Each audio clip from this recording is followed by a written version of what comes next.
Подскажите, пожалуйста, можно пригнать электричку до 10 тысяч долларов или нет? Можно. Если да, то какую?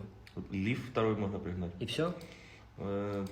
С ремонтом, чтобы, Теслу тройку тяжеловато будет. Если бы не было растаможки, то Хорошо, можно. твое мнение, пригнать электричку, например, Не, можно Leaf? попробовать Теслу тройку с большим пробегом и с маленьким повреждением. Твое мнение, лучше пригнать, например, лифт до десятки, либо, например, если у тебя 10, взять у нас там 1003-4 на ремонт и взять какую-то машинку получше. Ну, лучше так, конечно. Вот, и вы можете, если за 2 месяца отдаете деньги, которые у нас взяли, платите там 0%.